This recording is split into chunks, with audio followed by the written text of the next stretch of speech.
So, hello there. This is my friend Stephen. I'm Andrew Sweeny and Stephen Lewis, and we're going to talk about feminism. We're in trouble already, Andrew. Yes, we're already in trouble. With the beginning of modernity, with the change of technology in the Western world, with the development of new tools, there was a change and this change, a change in gender relations, which only became more accentuated through the centuries of modernity, and only began to reverse itself around the turn of the 20th, beginning of the 20th century, maybe at the end of the 19th century, somewhere around there. But okay, so we're talking about the power dynamics between men and women, right? Correct. Mm-hmm. Okay. So there's a presentation. I've been thinking about this for a long time. I had a philosophy professor who said that back in the Middle Ages, women were in control of family, men were in control of the state. And this got me thinking for years and years. I was thinking about this. And then I heard Alf Void, she's a podcaster, and she said she said something very simple. She said that men and women working in the fields in the Middle Ages basically did equal work. They worked alongside of each other, and let's not forget that women were often pregnant when they were working. And then in the late Middle Ages, there began to be changes in the tools that were being used, such as the plow, for example. And these were bigger tools, which were not, it simply wasn't a good idea for women to use them. So men.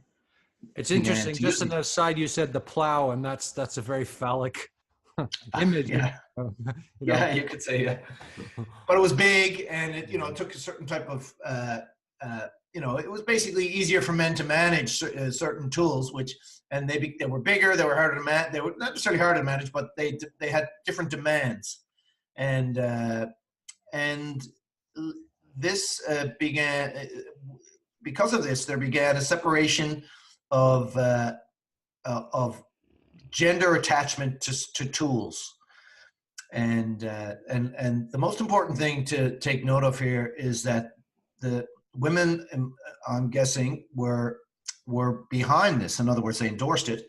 And the reason is the tools were more productive. They produced more food, for example. So there was a reason for there to be a gendering of tools, because it involved greater prosperity. And it's in the late Middle Ages that you see very, very small increases in prosperity, which gradually increase up through the 16th and 17th century, and then in the 19th century and 18th centuries. In the 19th century, there's a significant increase in prosperity, and this is all related to technology. Now, it's not that it wasn't problematic. I mean, the reason why Charles Dickens wrote about urban poverty in England and all this kind of stuff is because it was creating lots of social havoc and stuff. The world was changing. It was changing quickly. But nonetheless, there was an increase in prosperity related to technology. And this carried on right up to the 20th century. Prosperity just completely skyrocketed in the 20th century. But at the same time, towards the end of the 19th century and accelerating into the 20th century, various other tools changed the way of life for women, so that there was a balancing out of this. I guess what I imagine is that there was an inflation of male status based on the fact that they were using more productive tools than women. More productive in the sense that they produced more food, like and they were scalable. Yes, yeah, that too. Scalable technology rather than just domestic technology, right? Exactly, and that had status because it meant that there was less starvation. There was less hardship.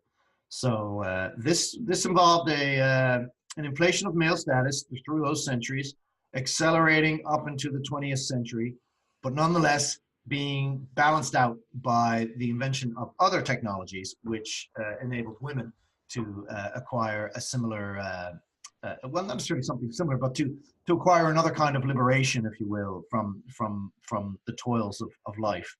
So, I mean, the whole universe of domestic equipment, such as geez, there's no end to even running water, for example. Running water is enormous. There's all kinds of things that we don't even think about. And stuff like tampons and this kind of stuff. Nobody thinks about how important they are, but also there are obvious things like dishwashers, and refrigerators, and centralized heating. You didn't have to go out and cut wood. There's no end to a long list of domestic technology, which bit by bit gave women a different quality of life from what they had 100 years previous. And this happened very quickly. I just have a thought. I was thinking that, there's a sense that leads to liberation of women. But then I had a thought that, all those domestic chores actually create community in some. Oh my goodness. That's some way. And that women suddenly become isolated in the kitchen, right? In the 1950s America, absolutely.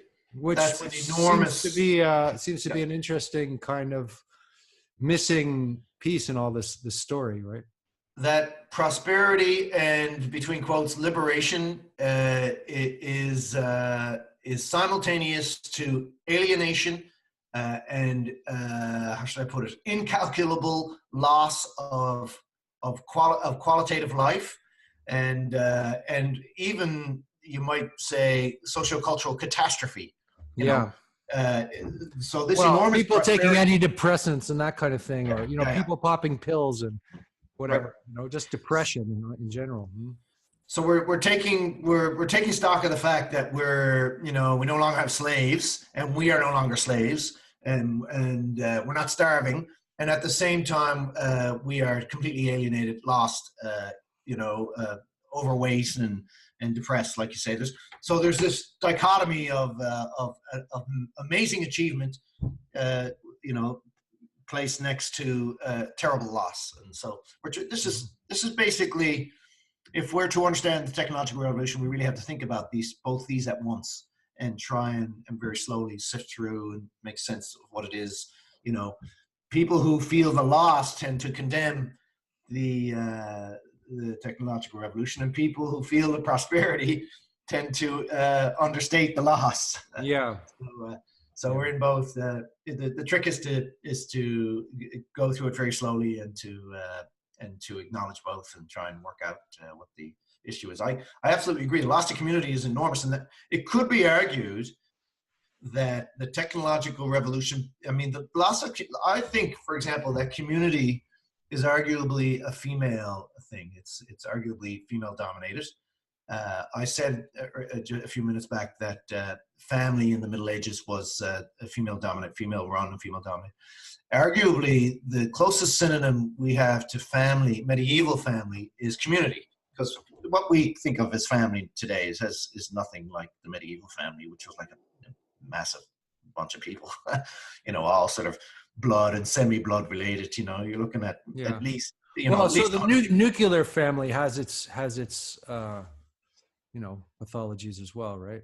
Oh yeah. But it's also, I think the nuclear family is very, very young. It's almost, that's a whole other feature of gender. It didn't exist before the 19th century, I believe, the nuclear family. There was no such thing as a nuclear family. Well, there was such a thing as monogamous families. In other words, you had the same mother and father, and your brothers and sisters had the same mother and father. That seems to go back a ways. Mm-hmm. And so, but nonetheless, the kids were raised in a village with a whole bunch of other kids. So they weren't raised in a house, but only by two parents. They were raised by all kinds of people. Yeah. The old cliche or proverb that it takes a village to raise a kid, to raise a child.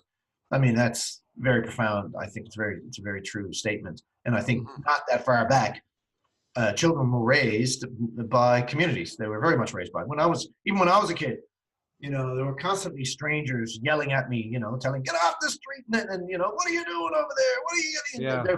There was this constant, and they weren't only yelling at me. They would be saying hello. There was a much more there was much more communication between all adults and children when I was Oh yeah, that's why perhaps our parents could let us go run out on the streets for hours. yeah, On that's it, right. right? Whereas because there was an understanding perhaps that there would be some feedback from the neighbors or. Mhm. So I think community in many ways is the way that women roll. They seem to be much more people oriented than men. They're the whole gossip culture is on a positive level. It's really a making of community. It's that everybody, they know about people. They know about people in there's this network of people knowing about each other, or women knowing about all these all Mhm. these hundreds of people, right? And so that's it's the making of community, and it does seem to me that has been. I mean, it doesn't.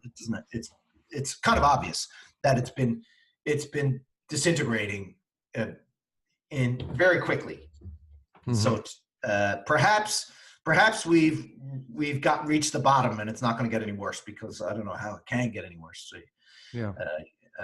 So maybe people are going to start getting out of their houses again and talking to neighbors and stuff. Who knows? Yeah. uh, Well, but you live in Newfoundland, and you would think that Newfoundland would be more community oriented than there's definitely. I mean, where I'm I an am, extreme like in example. Paris. Right? I'm an extreme example. I stare away from all the social. I'm not very social. I mean, yeah, this is a social town. People are Mhm. social here. So what was I going to say? Yeah, I think that the loss of community is very much related to the technological revolution, and so arguably the technology is kind of a male-dominated phenomenon, Yeah. and it's only been recently reversing. And arguably tools are male in a sense. Okay, so I was reading something this morning on Twitter by a guy Yeah. named Alexander Bard, and it was a quote, and he said something like, "Okay, so you want to destroy the patriarchy," and he said, "Two world wars, okay, 70 million soldiers, all men, killed, destroyed, right? It's already been destroyed, the patriarchy, right?" Anyway, I thought that was an interesting statement. I wanted to bring it up because you're talking about male tools, and obviously, war is has been dominated by men and male tools.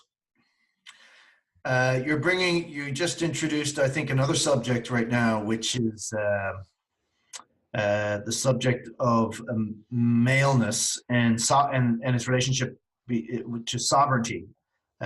It seems to me that probably the greatest impetus for the development of technology was sovereignty. In other words, protecting your land from invasion and from the enemy, from the outside. And it does also seem to, well, it's fairly obvious that the war is something which seems to be very quickly moving towards something like redundancy. In other words, when especially with nuclear arms, it makes this obvious, but also conventional arms have become so deadly, so effective, that people are not very inclined to go to war. No, there's still wars happening, but way less than there used to be. And all it takes, really, it seems to me, is for the whole world to be armed with drones, and it seems to me that's only a matter of time before most of the world's countries have lots of effective, drones, and Yeah. then So war is going to be taken over by robots, basically. Yeah. something like that, Yeah. and it'll also make war redundant. In other words, Mhm. the necessity to prepare for war, which was a quintessentially male thing, seems to be redundant. We're getting there anyway, and that is a very alienating thing for men, because they had such an important role, which was to protect the communities of their Yeah. territory. In other words, protecting women. So some people might say that this means that the matriarchy is rising, right? And so that now we're living through a more of a matriarchal time as opposed to a patriarchal time. Like the 20th century was male dominated in that sense, right? And the 21st century and will be female dominated. What do you think about that as a theory, as a perspective? It's possible. It's quite possibly true. There's one extremely there's one very big danger that I worry about a great deal, which is how should I put it? Well, this is related to Freud, his discovery of Oedipalism, and it's the male who is lost, who doesn't have a purpose, is, I mean, to put it bluntly, is he's not only is he pathetic, but he's just inclined to suck on his mother's tit. I mean, he won't grow up, and he will not only will he not grow up, he will become a burden. Yeah. He will be taken care of. Well, that's already happening, and that's that. Yeah. I think. I mean, that's the infantile society, and that's the internet too, right? Whether or not we are becoming matriarchal is irrelevant to the fact that we absolutely have to figure out ways to get males to develop and to become men and to become, and to pursue and find a purpose in life and to get on with it. So that kind of renders the question, are we becoming matriarchal, a little bit moot, I think. It's a necessity for this to happen. And that's kind of my take on that. But it may be the case that we're swinging. It seems to me we're in a female-dominated age anyway. That may not be a bad thing, provided that men are not, for one, hated, which is one of my biggest issues with feminism, and two, that they're developing. If they're developing properly and becoming men, then what does it matter? So what does it mean to develop masculinity in the 21st century as opposed to what it was in the 19th century or the Middle Ages? Well, that's a very good question. What does masculinity mean today? Like, I have a sense that it's equally important. I mean, that's a truism to femininity, that the two are complementary and the two have to be fully developed to the hilt, right? Right. You need strong men and strong women, not domineering women and pathetic men, or alpha men and whatever. Well, I defined for myself what I call the gentleman. The evolution of men I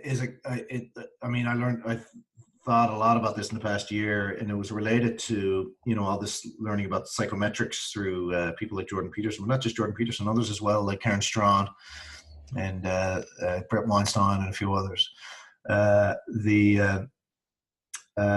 My definition of the gentleman, which is what we should be working on, has 5 points: responsibility, culture, competence,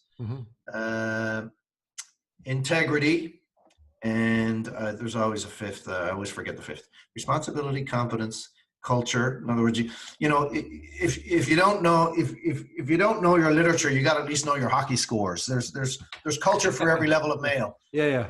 And so he's got to have culture going. So competence, culture, integrity, responsibility, and I forget the last one. I always forget the fifth one. Anyway, so something like that points us in a direction for men to look at what they need to do to they have to fulfill these criteria. What do men do in the face of the female principle is a kind of a yin yang question in my mind. So the complete individual integrates both the male and female principles into him or her. And so if you're a man, then you have to integrate the female principle into you, and the same thing for women. And this it's arguably the individual is someone who transcends well, you have to integrate, but not be dominated by it. Like that's what the anima and the animus is, right? The anima is when you're dominated, but when a male is dominated by the unconscious female spirit, and the animus is when there's this hyper masculinity that develops in a woman, But we've talked about this already. But it's obvious that a woman has to develop assertive male qualities to survive in the world, and it's obvious that a man has to develop certain caring, classically female qualities. I think, right? I agree. Yeah. There's also something you wrote prior to modernity, sovereignty, and community dyad. Oh yeah, okay. Yeah. Maybe you want that was the second one, and you've already talked a little bit about sovereignty and community. So maybe you want to go over that a little bit. Okay, yeah, that relates to what I said. Men were in charge of the state, women in charge of community. There's one a big feminist argument is that they weren't allowed to have property. I think a closer analysis of that shows that property was something very much tied to sovereignty. You know, and so sovereignty, first of all, the king is at the top, but really sovereignty is compartmentalized right down to the bottom. And this is part of basically the protection, the security of a place. It allows it to be managed. And it keeps it strong against, as a bulwark against the enemy, the enemy on the outside. And this allows for community inside it to thrive. And so this is a dyad. What it means, that's a yin yang dynamic. Mm-hmm. And so to be primarily concerned with security, and that is primarily a concern of order, which permeates the entire territory, allows for all other things, all other engagements, all other interactions to just freely move about inside the context of sovereignty. Mm-hmm. I don't like the word patriarchy. I think it's a sort of a hateful feminist word, and it's born from out of a filial perception of men. Because patriarchy, it seems to me, it basically means some sort of lineage inside larger extended families of the past. That's kind of what it means, it seems to me. So aunts and uncles and the grandfathers and there might have been a particular man in a larger extended family who had more respect, who was more power. The patriarch. Yeah, that's right. And so it's a totally filial, not totally family-centered lens on men. In other words, it's a female-centered lens on men. It's not that interesting. Sovereignty is the interesting one, because if you don't protect your turf, then the enemy will invade. The person who I really understood this through the Black conservative writer Thomas Sowell in a chapter called A Brief History of Slavery. I think it's in the book Black Rednecks, White Liberals. And he talks about how the abolition of slavery was really preceded by the development of sovereignty inside in Europe. Basically, this is a fascinating bit of history. I had no idea of this. Europe is exclusively responsible for the abolition of slavery in the world. Now, there's still slaves in the world, but basically at one time, every corner of the earth had slaves. Slavery was a universal. There was slaves in Buddhist monasteries in Tibet, for example. And then the Europeans, what they did, they developed regional sovereignty in Europe, and which allowed them to keep the tribes next door from invading them all the time and abducting people as slaves, to take them as slaves. And then once they discovered the great virtues of no longer being enslaved, then they related this to sovereignty. Their sovereignty. This was also simultaneous historically to the great burgeoning of European imperial power, and so they took this recognition of benefit from not allowing themselves to be enslaved, and in turn imposed its abolition on the rest of the world through their imperial measures. And there were Thomas Sowell says that there were no economic incentives for this. It was simply a moral imperative which grew out of European imperialism, which grew out of European sovereignty. So sovereignty abolished slavery. And sovereignty, it didn't just abolish slavery, it achieved a whole bunch of other things too. So anybody who thinks that men were this is all, in other words, this was all a function of the further development of the male principle. And it would seem to me that the notion of sovereignty will always be important. Someone said to me the other day, I don't know if it's true, but I do believe that's it. like the paradox of feminism, isn't it? I mean, all of these things that liberated the woman, were firstly developed by men, Yeah. which is, so men are actually interested in the liberation of women, right? Oh, absolutely. Yeah, that's it. So all the it's a wretched- technology, all the all the medicine, all the politics and stuff was so the liberation of women is not just women liberating themselves from men, it's men and women together liberating women. Absolutely. And Yeah. the enduring I don't know what the word is, haranguing, I suppose, of feminism, that about them being second class or something, is to me completely abominable. They don't seem to. They seem not to. They seem to be willfully denying this process, which led to. Why is this happening? What's behind that? Like, I think before we just like condemn it and say, oh, those bad feminists, those extreme feminists. Like, why is this? Why is this so all pervasive? Why is it so why is this sort of, I said misandry, right? Because it feels like misandry. It's like, why is it so all pervasive at this time?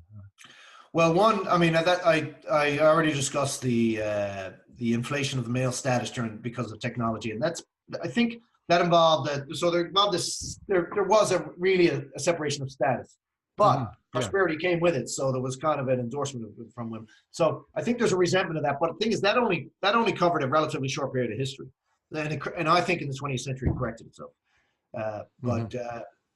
So there's a resentment over that period of history, which I suppose you could argue is understandable. But then I think they also, feminists have also conflated the notion, and this is where we can talk about agency and hypo-agency, the idea that women haven't really had a voice in history. While I think there's strong evidence that female hypo-agency is something that worked for them for a long time. Now, the fact explain what hypo-agency is. I think I have a general idea, but it's sort of the sense that one not only does not have a voice, but doesn't need to have a voice. In other words, doesn't need to articulate, doesn't articulate oneself. So it's like you're the power behind the throne kind of thing, right? Something like that. Doesn't have a public voice, and nor does she, in this case, have a desire to have a public voice. There's a kind of a sense in which it works for her. Yeah. And it would appear that there's lots of women who want to have a public voice. I have absolutely no issue with that. That's fine. But it would seem to me that the women who choose to have a public voice and who pursue it will always be a minority. They may well be an important minority, but and there's a real case that maybe feminism in recent years is a case for the important minority of women who wish to have a voice, wish to have agency, wish to have public agency. And that's fine. I mean, it's more than fine. It's important that anybody who wishes to have public agency should have. Well, it. that's because we're complex, and there's all kinds of different types of people with different capacities, and there's some women are very, if I can say so, very masculine, and that's fine. There's no problem with different types of people. I mean, exactly. But it does. In terms of averages, there's no reason why everything should be equalized in some kind of way, because part of the reason for whatever imbalances there are is preference and choice and what people actually want to do, right? This was explained best to me in a fantastic talk by Karen Strawn about this very subject, female hypo-agency. It's fantastic. I was like, wow. She was using evolutionary psychology. But basically, the majority of women are not going to want to have public agency. They're perfectly happy to live more discreet lives. in the company of their friends, in the realm of their families and friends, and not to expand their voice beyond that reach.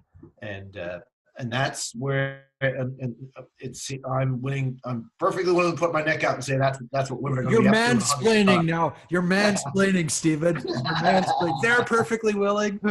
You're speaking for women. Mansplaining. Yeah, whatever. I'm pretty confident about this one. They're gonna be this way. That's what they like. That's what they prefer, and they're just gonna be that way. And there will be an important minority who won't be that way, who will behave differently. That's fine. So Karen Strawn explains this in evolutionary terms. The discrete woman. First of all, she was quiet. She did not attract a lot of attention. She was not given. She was kept in a safer zone by being so.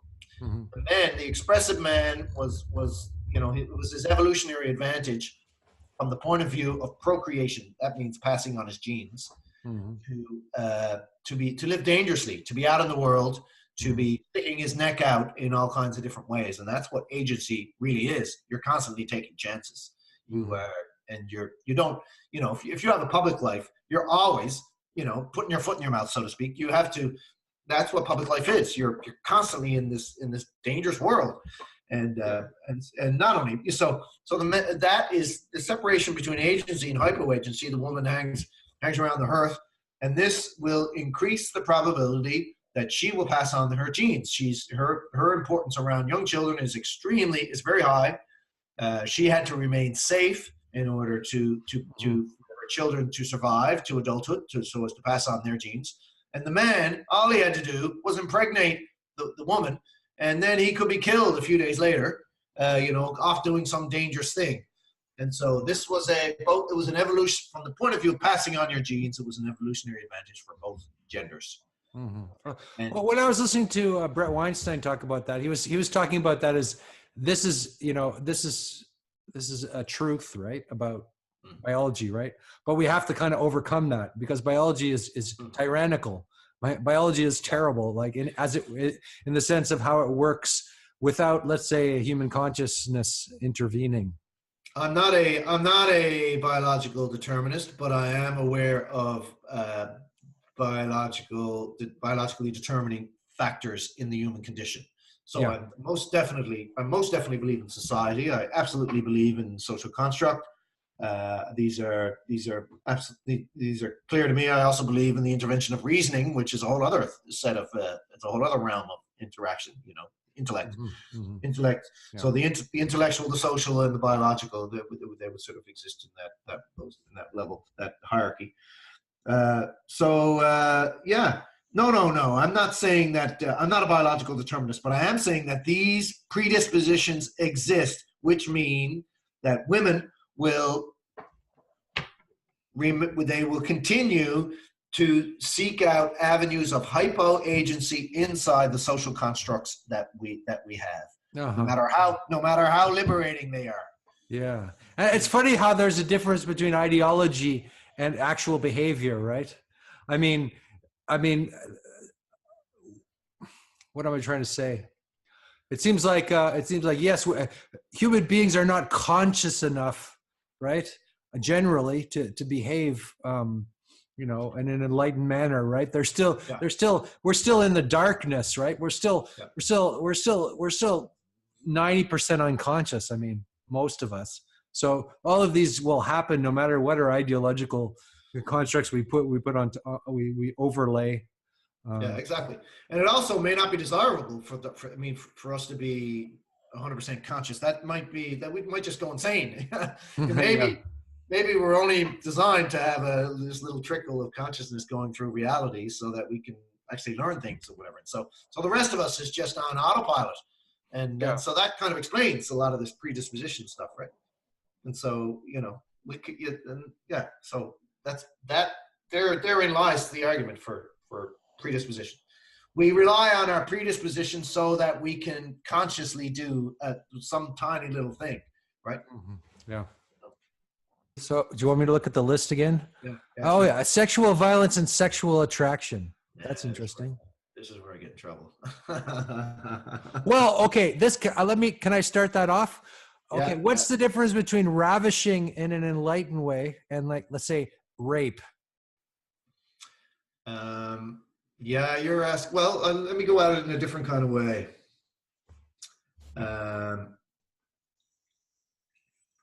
This is another evolutionary psychology argument.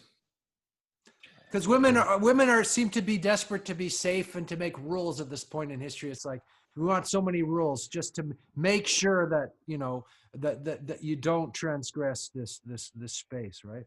Uh-huh. Yeah, I mean, But there is something in eroticism that has to be about transgression. I mean, on some level. So you know, are we moving towards a, you know, sexual police state, or, you know, like what's going on?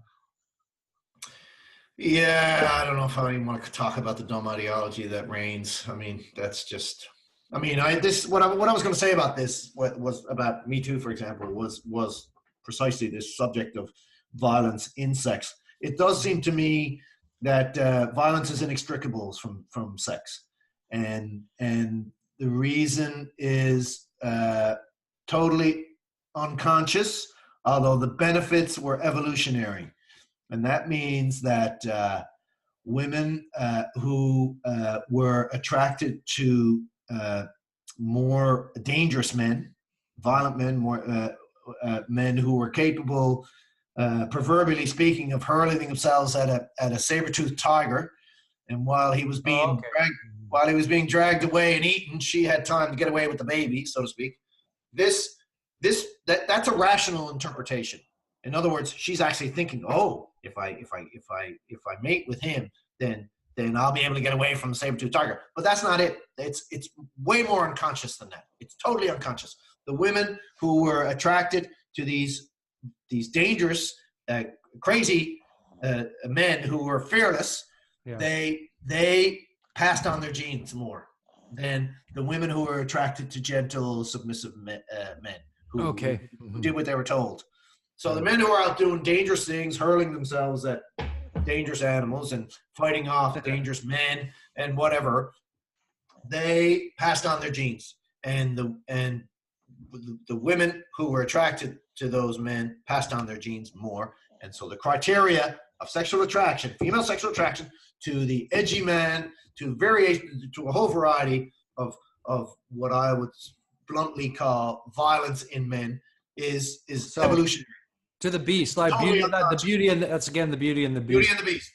Myth, right? Mm-hmm. So women, the ultimate female erotic fantasy is to tame the monster, is to first of all attract the monster, and then to have him on her side. She won't harm him. She won't harm the monster. Won't harm her because he loves her, but he's a fucking monster. Yes, that's it. That's her erotic fantasy. To me, I only realized this thinking about it recently. Probably the most the height of female erotica is the Silence of the Lambs, where the Jodie Foster character is in conversation with Hannibal the cannibal, and the reason why she's an investigator. She's trying to understand this other serial killer, and she's using him to help her understand him. And in the process, they develop this erotic interchange. And in it, there's a given moment in that film where she realizes that she's found a place in his heart and that he will never hurt her. And that's like, and she's totally disturbed by this because she's had this, her body is in total arousal by it. And she knows that he's the craziest, darkest serial killer out there. You know, he's Hannibal the cannibal. But at the same time, she knows that she's safe in his company, and that's like completely. So it's taming the predator, right? It's taming the uber predator, or the most dangerous man, right? Mm-hmm. So I think this is a very important insight in critiquing the Me Too movement, because there's a performative contradiction here. Women are to be fair, they don't know. it's totally unconscious. Why am I attracted to this man? Why am I attracted? Why am I such? And so they're drawn to him. They're drawn to him. They, they end up behind closed doors, and then they're very surprised by what happens. And so these 50 shades of gray inside sexuality, their attraction to this, and their desire to, their temptation to enter into that world so as to tame him, so that, let's be fair here. These are deeply unconscious drives. This is not something it's not something that she's reasoning in her head. These are, and see, male sexuality is a lot simpler. We're most attracted to 16-year-old girls, and the reason is that also had an evolutionary advantage. It increased back in time. It increases the chance that she will live long enough to raise children, long enough to pass on her genes. That's it would be in many ways way more intelligent to there's all kinds of arguments to be attracted to a much wiser, more seasoned, in many ways far more beautiful woman who's but there's something about this teenage blossoming female which completely in a totally unconscious way grabs the male, and that these are both completely irrational. Well, maybe the point here is agency, and the point is agency and responsibility and blame and all of that, right? So it seems that the Me Too movement has entirely been based on blaming pathological men, and then you have a few pathological men who are really bad, and they're obviously really bad, and then you blame everybody, all men, all men sort of, and most people like me and you who are kind of, ordinary guys, are somewhat offended by being, put into that, I say, pathology of just because, we have, the male erection, right? It's like the lack of perspective on this particular, this dimension of violence and sex, that the lack of perspective on that just infuriates me, and the hypocrisy of it, just is it the idea that sex is dangerous, right? It's like, it's not just something you just like cook up, in your little oven, and it's like it's a dangerous game. Well, it also wasn't for nothing that we put it in a cage on a leash a long time ago. It's not for nothing that we have Do we have marriage, you mean? Countless checks and balances so as to contain sexuality. So it's an old story that sexuality is a beast. And it's sort of the Pandora box, isn't it? It's like, yeah. Well, like this, learning about this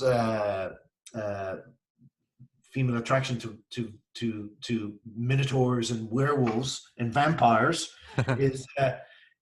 was a major revelation to me. It just completely, it was the absolute eureka. And actually, this is another feature in the feminist critique where they're dead wrong. They're critiquing patriarchy because women are basically most attracted to a cocktail of status and the capacity, not necessarily violence, but the capacity for violence. A man who has the capacity for violence combined with status, he is the pinnacle. And the capacity for violence doesn't mean one is going to use violence, but exactly. Yes, men should train in martial arts to be highly dangerous. That's masculine development. That should continue. That should be in school. Yeah, I agree. Women should also train. Sure. Aggression. Yeah, why not? I think female historical affirmation of sovereignty through sexual selection, male historical affirmation of community through security. Okay, so I'm glad because that moves the discussion of sexual violence and sexual attraction moves very cleanly into the discussion of sovereignty. Mm-hmm.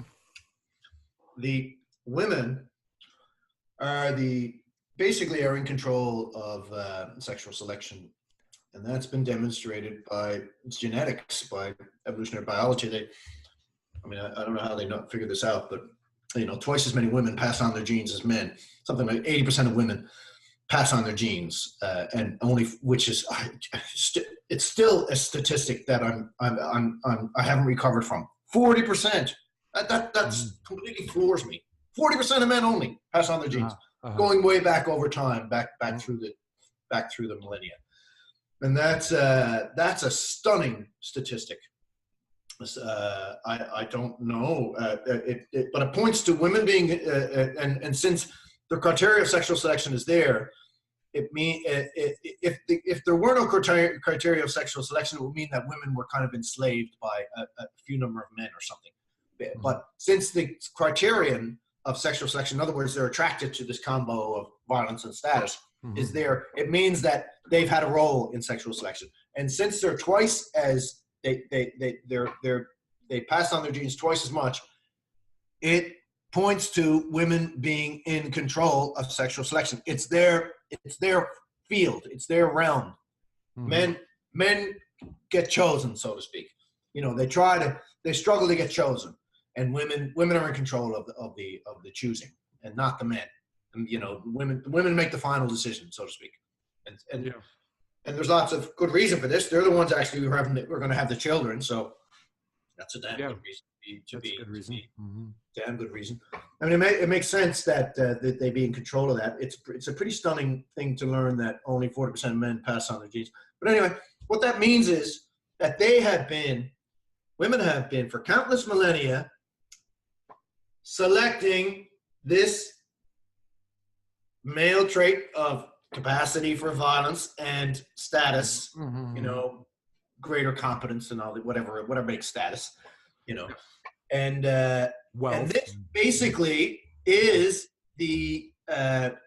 this basically is what has reinforced the social structures of sovereignty all along. This is, in other words, female sexual selection is the reinforcing factor of sovereignty. It breeds sovereignty, so to speak. And so this idea that so it breeds, let's say, can we unpack this word sovereignty a bit? It breeds individualistic, strong-willed men, and it also breeds men who can function well in militaries and that kind of stuff. Competent. But it also breeds. It has a negative after effect, such as violence towards women and men beating down their women and telling them they're second-class citizens.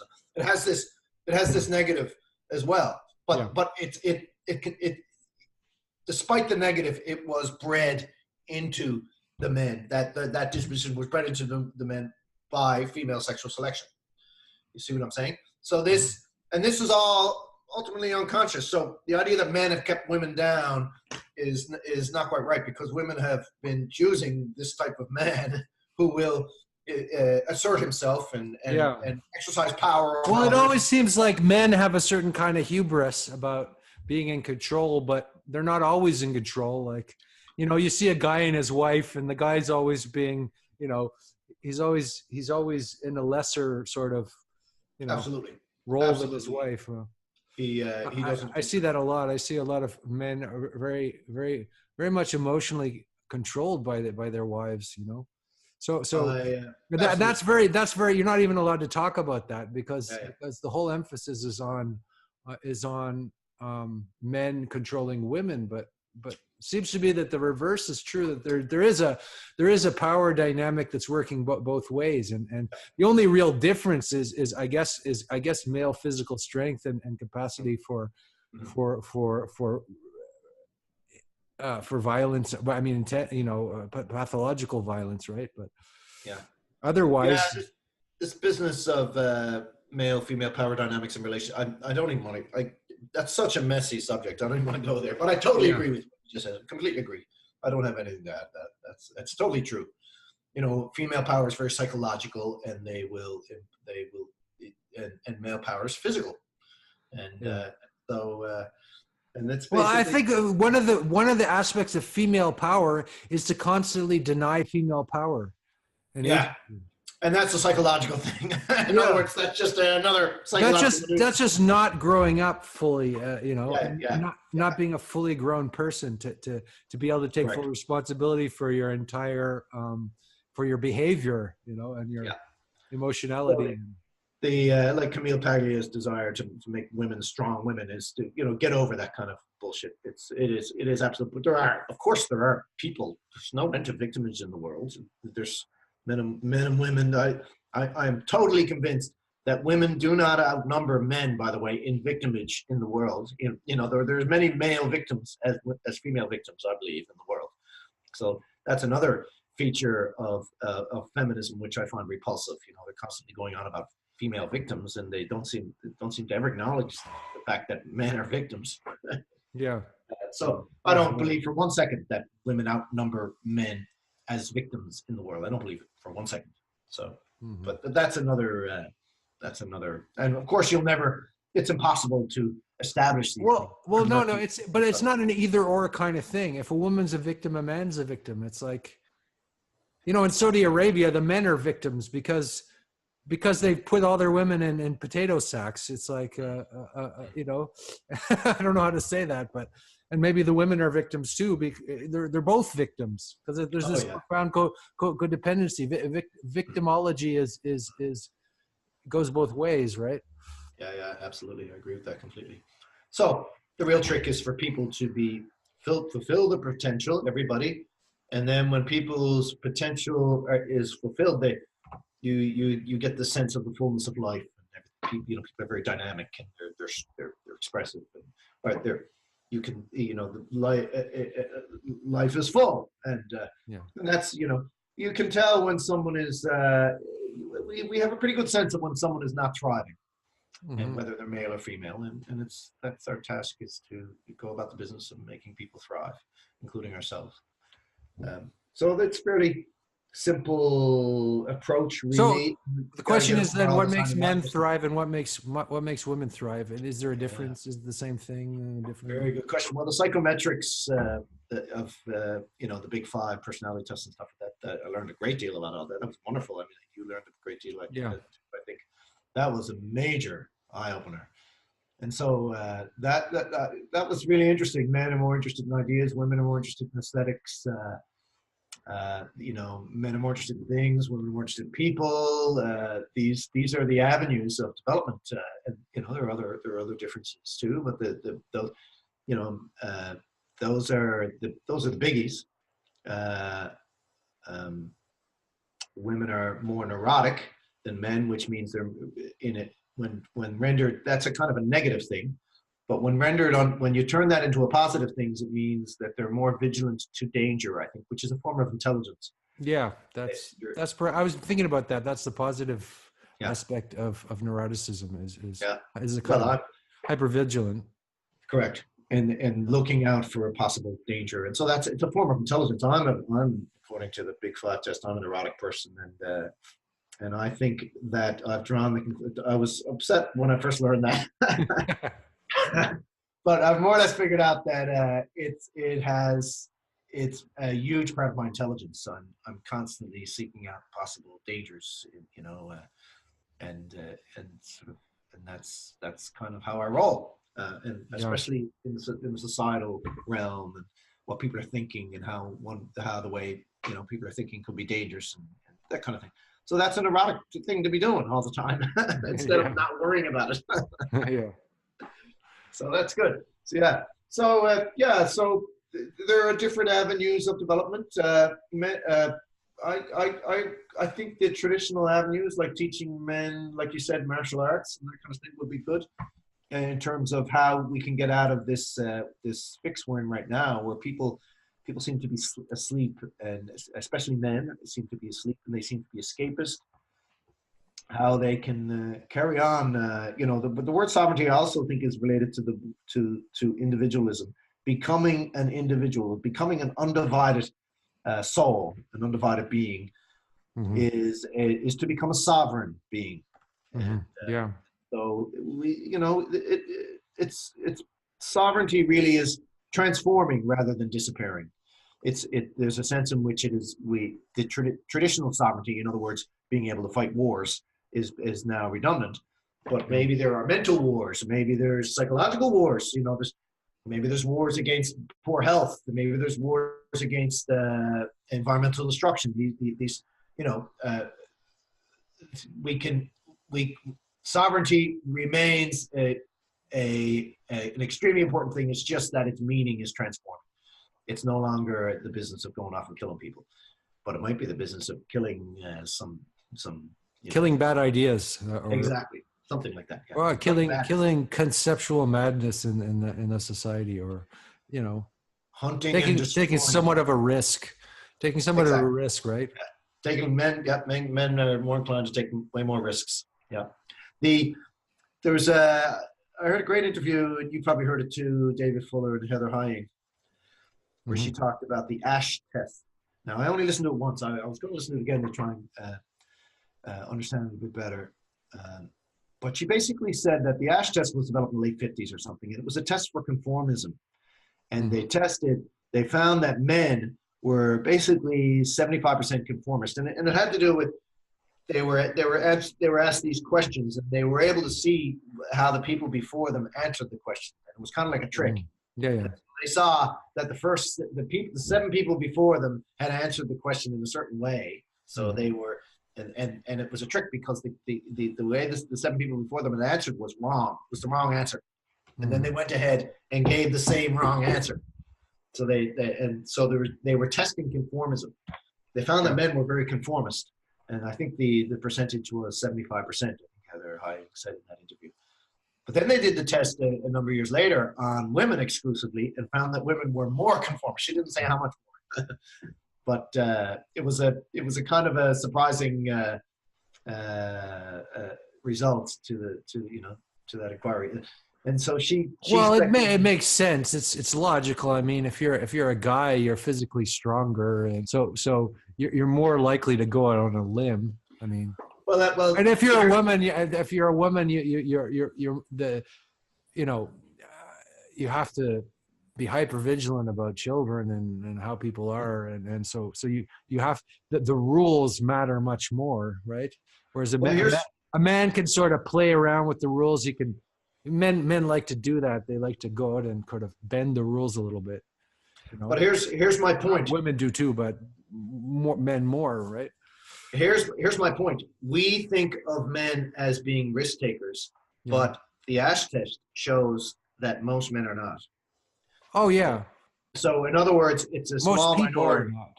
It's a small minority of men. Most men are conformists. They don't want to stick their neck out. They want to fit in. They want to be cheap. And the Ash test also showed that even more women are not that way. So in other words, it's not that men are the risk takers. It's just that. No, but I mean, there are more. It's that there are more men who are likely to want to stick their neck out. There's still a small minority. That's the whole point. There's still a tiny. There are small groups. Certainly women who would like to do that as well. But I don't see. We just have to get over this problem with there being differences. Like, there's differences. So what? I mean, you leave people alone. You don't judge. If a man wants to be a house husband, you leave him alone and don't judge it. If he doesn't want to be a house husband, you leave him alone and you don't judge it. And the same thing with women. If a woman wants to be out in the workforce and she wants to hire a nanny to raise her kids, then that's her business. It's nobody else's business but hers. Yeah. And if she hold on there. Maybe there's a way in which that's bad for children. Yes, but if she chose it, here's the thing. She is she has agency. She has free choice, and maybe she'll marry. Maybe she'll marry a man who wants to stay home. But there's the truth is. You can criticize people for being good and bad parents, but the truth is people have their dispositions. If a woman is not particularly maternal and she has children, I mean, you got to live with that reality. And so it might be better for the kid to be with a nanny or something. Yeah. In other words, there's all kinds of scenarios. Yeah. Well, what we're saying is things are complex, but yeah, that's my point. That's my point. Yeah. And in other words, but that doesn't mean that people don't make bad choices. It doesn't mean that we have the usual social pressures to make people behave a little bit better, Well, what I was pointing out is another paradox of feminism is that maternity is looked down upon, right? Yes. So the woman who wants to be a mother is extremely discriminated against often, and can't really do that because of that's just a stupid ideological thing, and I certainly hope it passes soon. I mean, that kind of thing just makes. I don't even have no comment on it. Okay. That's a dumb thing, very dumb. However, I do have something to say about maternity, which is a complex thing. And this string of thoughts I found very disturbing, I have to say. so grip yourself. This is not on the outline, by the way.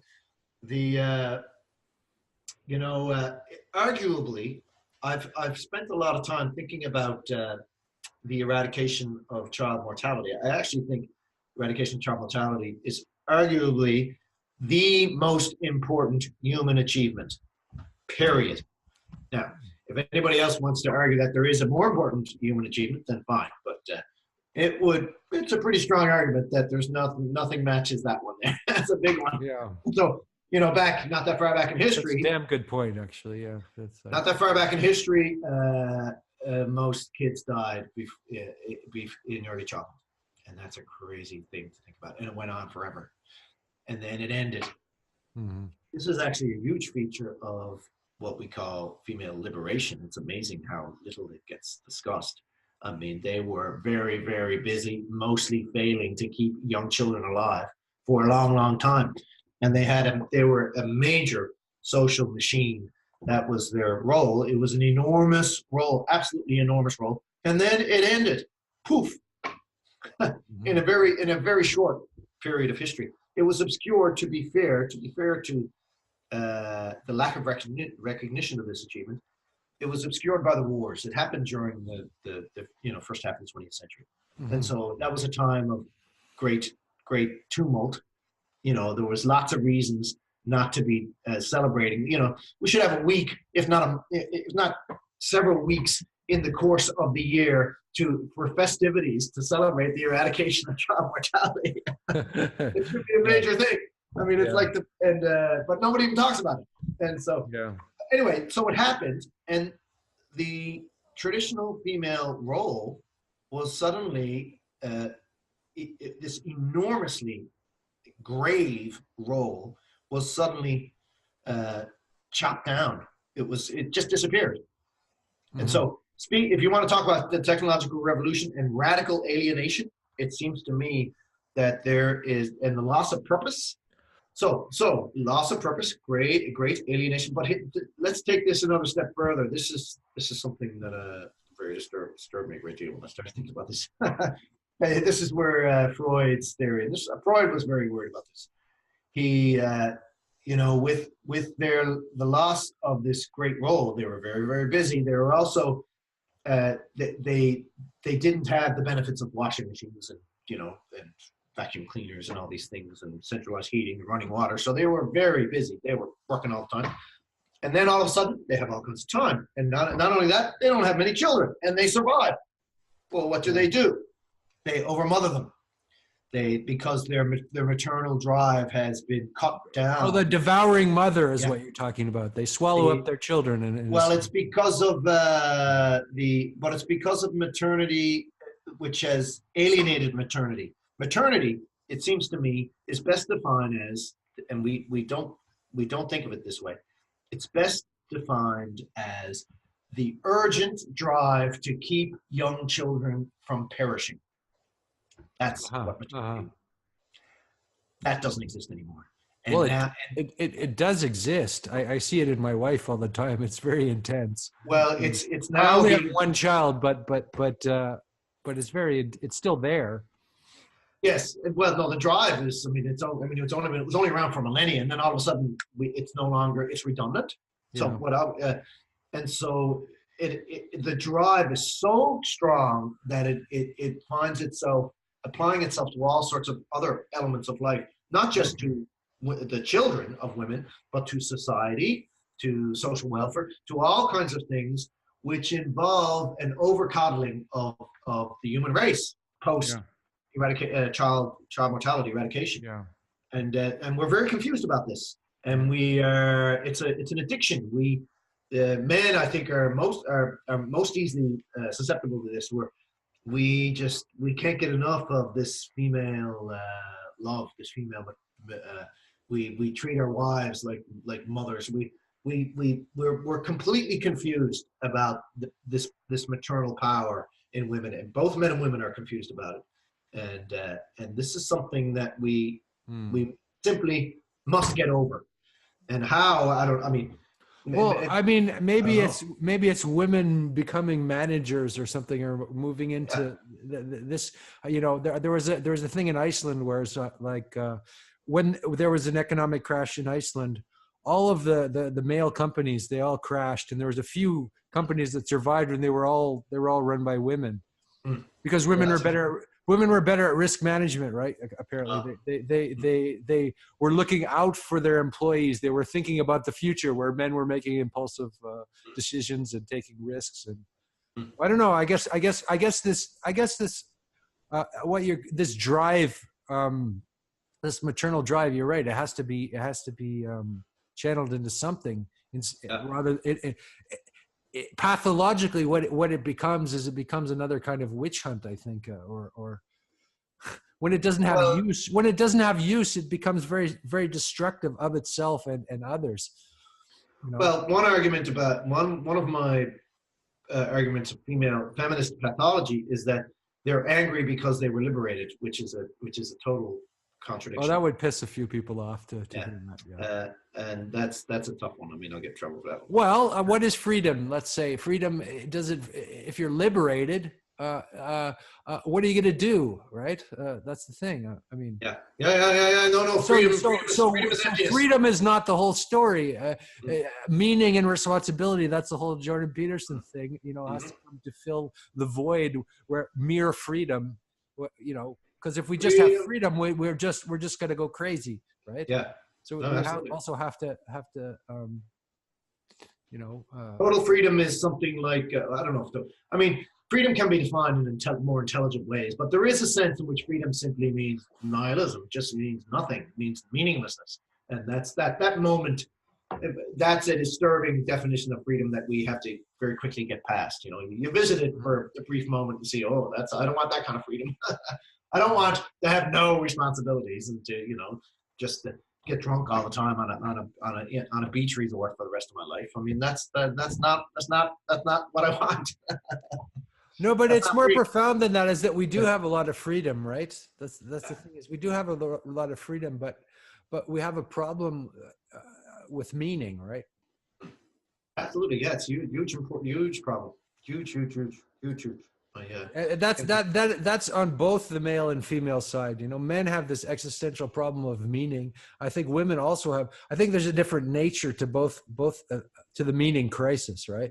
John Vervrick, I think his name is. He talks about the zombie craze, right? And the zombie craze it's just meaningless. It's people who have freedom but no meaning, and all they do is consume, right? They consume brains, and they consume whatever, and that's the pathology, but.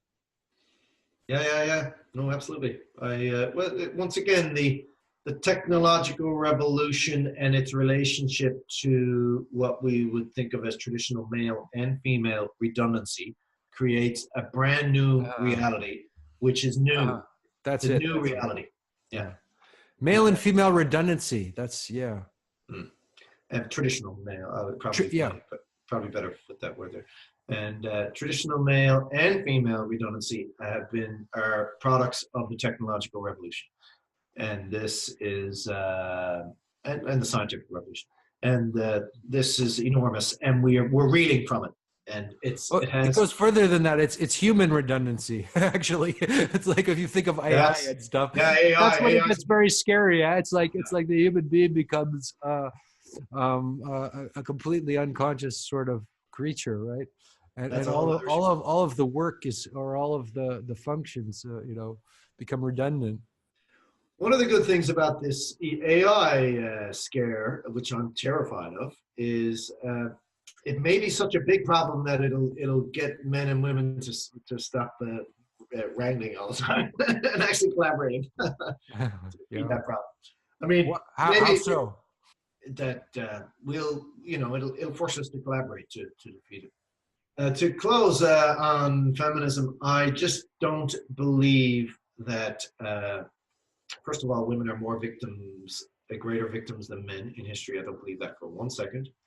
Uh, I believe that the burgeoning of male status, the inflation of male status, came at a great price to men as much as to women. So the idea that men had it good for a few centuries and women had it, I mean, they were the centuries of unprecedented war. It was a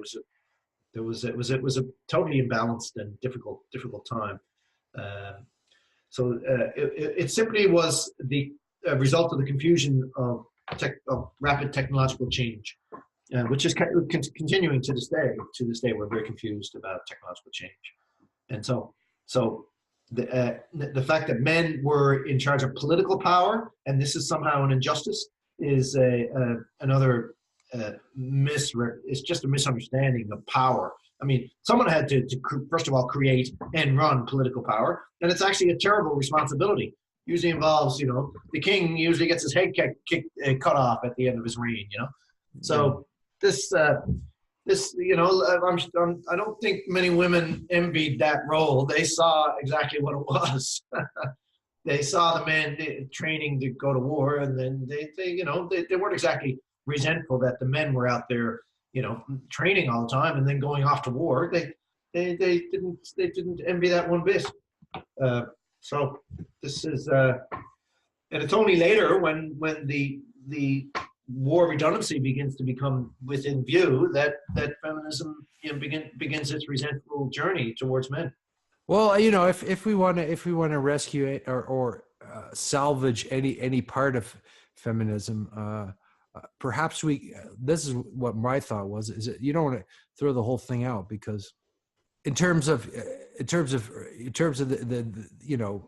of free choice and free everything, free self-determination for women, it's a truism to say, right, that's we're okay with that. It's just that the resentment has to go. It's like it seems that there's this politics of resentment that is so utterly toxic mm-hmm.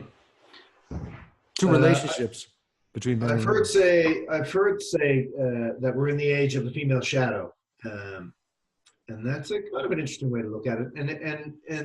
And that's a reason to be optimistic, because yeah. Mm-hmm. Because when you to be passing through the age of the female shadow is to be in the process of becoming aware of the female shadow, and then they're past it then. Yeah, I agree with that. Yeah. I think that's what's happening. That sounds right to me. Like the female shadow has to come out. Like it has to come out. Yeah. Like otherwise it has to come out. And perhaps all this stuff is, Me Too, etc. It's sort of a necessary sort of explosion of what has to come out on some level. Yeah, it's almost like it's a display of sin or something, and everybody's a sinner. I mean, fuck off if you're going to be going after someone else's sins. Look, take the log out of your own eye first. So yeah. But at the same time, no, it is. I do believe it's very damaging to men, But men simply have to get their act together. They gotta, be strong, and not engage in too much resentment over this. They can learn about it so as to understand, so as to see the way forward. I had to. This was hard. This was really hard on me there a couple of years ago. I really felt that there was a sense in which I was being knocked down too much, and so once I learned the biology of men and women, that was a major eye opening, and then I could see that this was gonna blow over. It's gonna pass. Get entrenched in some dark age, in which men don't properly develop, and that'll be a terrible thing if that happens. And there's lots of signs that men are improperly developing today. So there is a necessity to criticize this and to articulate the way forward for men and women. But men have to be able to figure out how they can go forward in this particular social climate. The way is simply to develop your potential, find out who you are, what your capacities are, and develop them. Mm-hmm. And especially in an age of possible mass redundancy, work redundancy, you know, you should develop something even if it doesn't pay. You know, let's say if you're musical, you should develop your musical capacity, for example. Yeah. Yeah, one very, very dangerous part of feminism is the idea that the male psyche is so patriarchal that it is completely laden. Like almost everything he says is laden with patriarchal assumptions. So in other words, basically, according to the feminist, the male psychological structure basically needs to be dismantled. So a feminist, not all feminists, but there are feminists out there, strong, hardcore feminists who see it as a moral imperative to dismantle the male psychological structure, which is fundamentally pathological. It is so it will only create I know what it will create. I have the words for it. It will create hell on earth. Yes. It's there's nothing. There is no that. It's one of the worst ideas that has ever been. And there's lots of feminists who believe this. And when I say feminists, I include male feminists. They believe it, and it's a very, very bad idea. It's an absolutely miserable idea. And the way to counter that is to articulate properly what the word sovereignty means, and then to also point how female sexual selection has actually played an extremely important role in the reinforcement of sovereignty over the generation after generation throughout millennia. So it's in other words, the women are they breed sovereignty into men, and this is ultimately something very beneficial to the human condition, provided that it is fully understood in its full import.